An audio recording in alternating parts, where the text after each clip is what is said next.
Hello! Today I'm going to be talking about Utopia. What's Utopia? Well, hopefully you'll get some idea of that by the end of these short films. I'm going to put several films out discussing utopias and dystopias. It sort of struck me a while back really that we'd kind of lost touch with the idea of a utopia as being our future. If you look at our contemporary media, films, television, books, etc., people are more fixated on the more negative dystopia than they are utopia. And you have to say, well, why is that? Now, I'm going to start off, there's going to be some stuff about modernism and postmodernism. Don't worry, it's not too dense, hopefully, or we'll keep it very brief. It's just to set the scene and to underpin the ideas. What happened to the future? Now, I don't know if any of you have seen a film called Tomorrowland, The World Beyond. It's a Disney film which was released in 2015, directed by Brad Bird, and it was written by Damon Lindelof. It was regarded by Disney as something of a failure. It was released on May the 9th, 2015. Budget was $190 million, which came to a total of $330 million if you start factoring in advertising and promotion. The end take was $209 million, so it was regarded by Disney as something of a failure. What was interesting about the film is it was based on a concept which wasn't a superhero movie or a sequel or a prequel. It was based on a ride. It was based on the Tomorrowland ride and the Tomorrowland setting within Disneyland that was established in the mid-1950s. You could see the logic that what Disney were trying to do was set up a kind of Pirates of the Caribbean style franchise. It wasn't a familiar concept, and I think audiences were a bit confused by what it might be, even though it had George Clooney and Hugh Laurie in the movie. But it posited something that had been on my mind, and I suspect a number of people's minds, is that what happened to the future?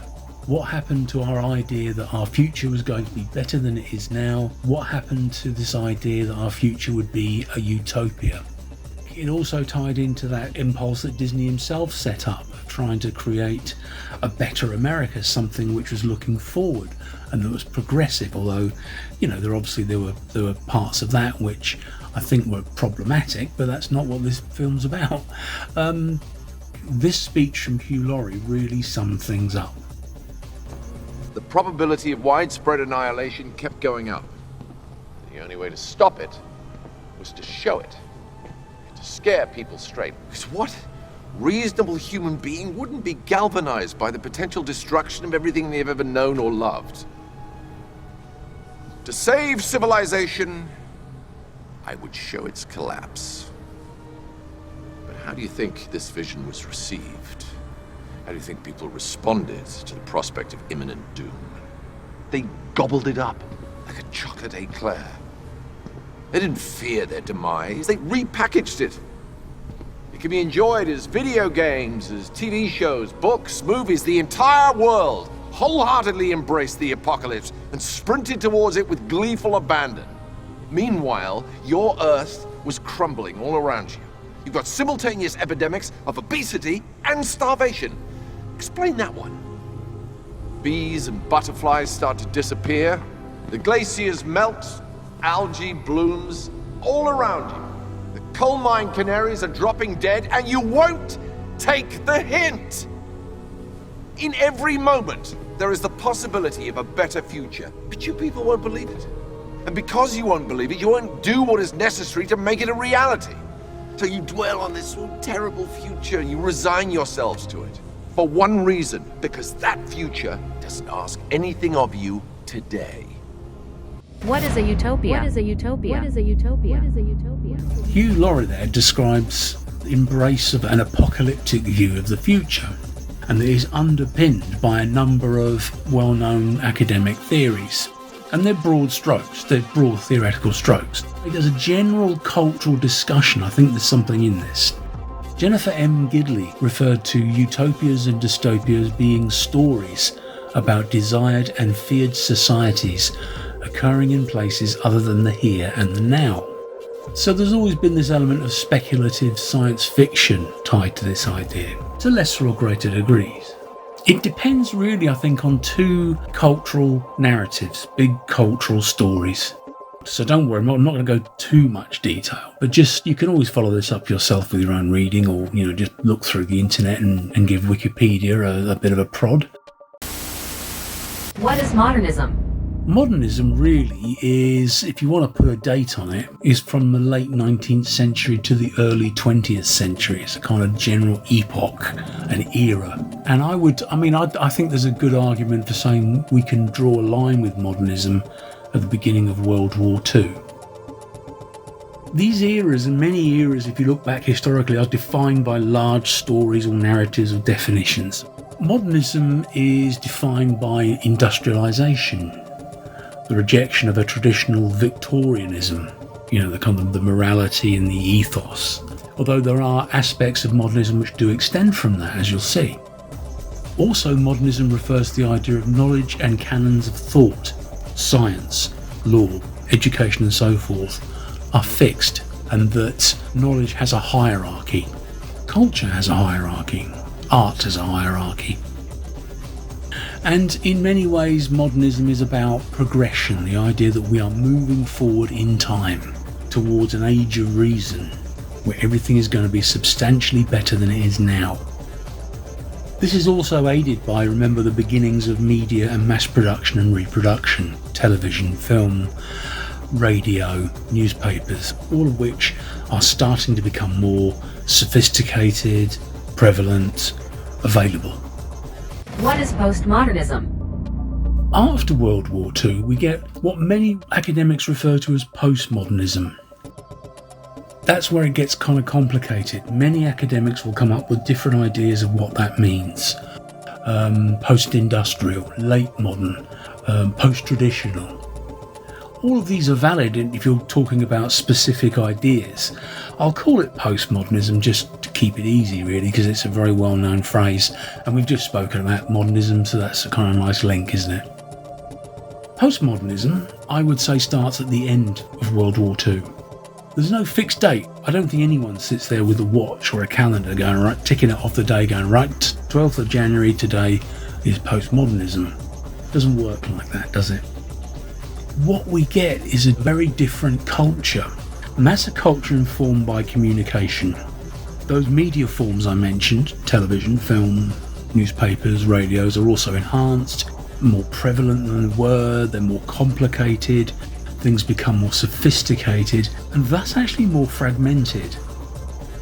The big one which hangs over it, and of course with Frederick Jameson, who's a guy I'm going to lean on throughout this really, he comes from a perspective which is critical of capitalism. And it is hard not to see the links. I mean, really, we look at most media content, the impetus for most media content and cultural content is based on a capitalistic impulse. Most new technologies are often developed to be effective in a capitalistic society, but are usually the result of capitalistic investment. Now, what makes postmodernism different to modernism? He says that postmodernism can be defined by different narrative points to modernism. Modernism is about rationality and about reason and about linear time and about a sense of valuing judgment and information. Shifts in values, cultures, knowledge, boundaries, identities, hierarchies, environments and social spaces. Living in the modern world is more like being in a careering juggernaut rather than a carefully controlled and well-driven motor car. It's basically just describing the now, isn't it? And if you think about what's happened with social media and digital media, that process has intensified and sped up and actually kind of proved a lot of what these guys were saying in the 1970s, 80s and 90s. If you look at what's happening with, say, things like YouTube, for example, which to me is postmodernism writ large in front of us. It's like a visual representation of postmodernism. It's busy, it's fractured, some of the dates are wrong, the titles are wrong sometimes, they're mixed, they're remixed, they're cross-referenced, they're cut up into montages. That's the way we see our world and culture now, which would have been absolutely impossible during modernism because the desire was for rationality and for accuracy, a sense of order. We don't value order in quite that way now. Stay with me on this. Is history dead? Fredric Jameson defines a relationship with time and culture. He says a consequent weakening of historicity, both in our relationship to public history and in the new form of our private temporality. What he means is that we mark time and history now through images and through our memories, and that has kind of superseded the narrative of history. History itself has become destabilised. History, I think, is important. I'm going to think it's important because I'm an academic. How important is history to many of the subsequent generations that have followed on from World War II? People don't really mark time in the same way as they used to. People don't pay much attention to years and dates, and often people can't separate dates from each other. You know, can you separate 2012 from 2018 in terms of how the culture looked, how the culture moved? No, you can't. You can probably do it through your own relationship to your own personal history. And all of these very nebulous, very difficult to define ideas are what have slowly undermined our relationship with time itself. We live in a perpetual present. Now, Jameson says that we live in a kind of simultaneous time, a perpetual present. If you think about a lot of the things that we watch, or if we thought about time and history through images, those images are now replayed, they're kind of reconstituted, they're taken from the original historical meaning and put into a kind of odd, blank postmodern meaning, where the meaning has shifted. What comes out of this perpetual present is that Jameson says, well, look, you know, what we get is this confusion of imagination and history now. And I think that's really intensified, as I said, with digital media. But we get an eradication of history and indeed the future itself. We don't think of the future as being in this linear sense in the way we did. How many times did you watch an old science fiction film? And in the beginning there'd be in the year 2038 or year 2122. Like, that was important. Now it's just the future. Sometime. Your kid does not know comedy. Sort it out. Now. Citizen Smith, biggest sitcom of the 70s. Come on! Wasn't born till 1993. I wasn't born until 1949, but I know who Queen Victoria is. For God's sake, something wrong with your brain? That's a symptom. You can say that a lot of the scepticism and a lot of the conspiracy theories that have arisen online come from this idea of putting people's imagination and selective cherry picking of history. They put that ahead of actual history, so you get things like the COVID denial stuff, where people often will put their own feelings before what actually happened. And I'm afraid in a more sinister sense is things like Holocaust denial, which would never have happened if there was a sense of linear history still being important in our culture. But that's because we now have moved away from history. That's in the past, that's just old stuff. And many people refer to history as being unknowable, this old thing in the background that happened. Well, I didn't see it. This is what I think. If we can't form a concept of the past, how can we define the future? Fredric Jameson's ideas on the future are very interesting, because if we do think of the past as just being old stuff and the future as just, well, it hasn't got a specific time frame, we can't really come up with something which is linear and relates very closely date-wise to where we are now, that's a bit of a problem. We live in this perpetual present, and as he says, we can no longer imagine the future at all, under any form, utopian or catastrophic. The thing is, we've lent more towards the catastrophic. Utopia was supposed to be a culmination of all of our achievements. So if we can't imagine the past, how can we imagine the future? It's quite a compelling idea. Utopia seems to be sacrificed on this current cultural impulse. What is a utopia? Darko Suvin, cited by David Seed, said utopia in fiction is an historically alternative wishful construct which is closely related to science fiction as a kindred genre, including an isolated location, a panoramic sweep to its depiction, a formal system, and dramatic strategies conflicting with the reader's presumption of normality. Another place, maybe a place that's extended from better values. It should be an ideal of a perfect world. That is also problematic, isn't it? Because everybody's got their own view of what they think a perfect world is. I mean, my perfect world will be different to yours, and yours will be different to your friends. You know, there are things that we want to see, you know, emancipation, we want to see happiness, we want to be safe, we want resources to work and to be available to us. They're the kind of givens. But if you think about science fiction and speculative fiction before World War II, the idea of utopia was always this end game, that this is where we're going to be heading, this is what we should aspire to. And a kind of postmodern cynicism has superseded that. Russell Jacoby, in his book The End of Utopia, which is critical of the idea, Jacoby defines utopia as an unmatched vision of emancipation, not just of a future society, but a vision pure and simple. An ability, perhaps a willingness to use expansive concepts to see reality and its possibilities. Now, he isolates quite rightly that it's a modernist construct, and he points to Thomas More, who extends from Plato's Republic, which offered a set of guidelines towards a perfect society. Now, Thomas More's book came out in 1888, and what he proposed is that we should really be moving towards, or that what can be available to us if we choose to, a pleasure-led society free of constraint. And why not? Absolutely, that's what we all want.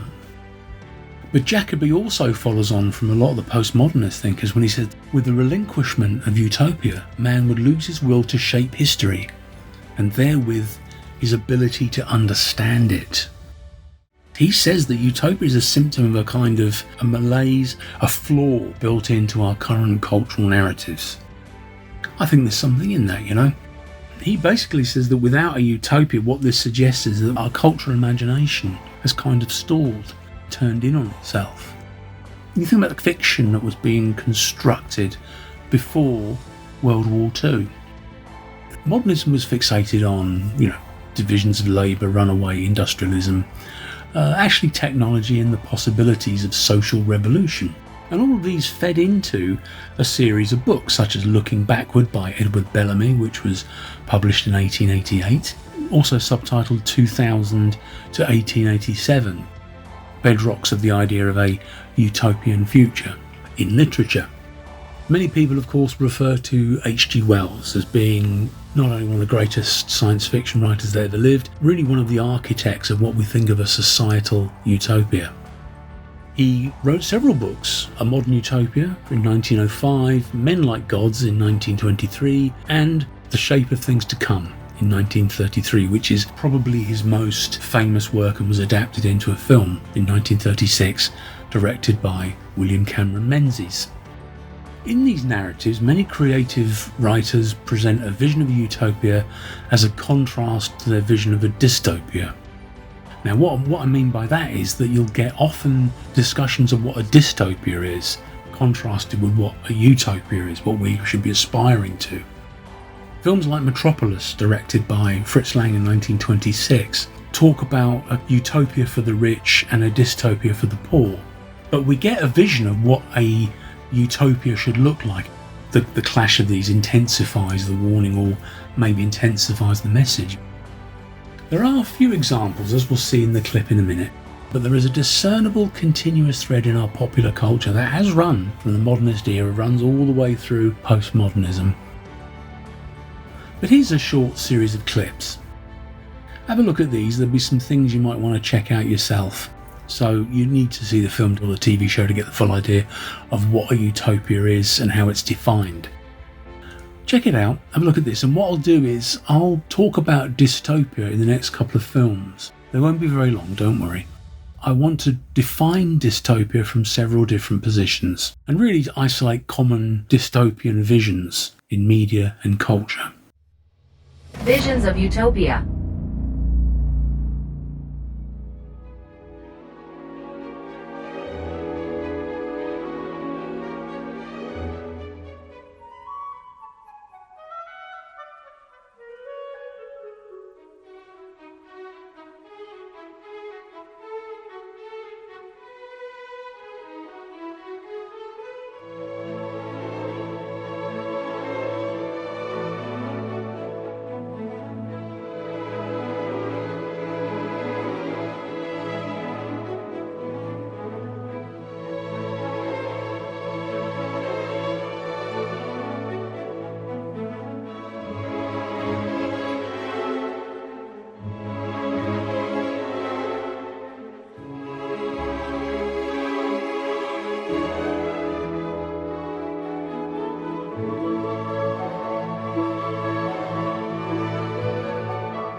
Please like and subscribe to this YouTube channel for more films and items of interest.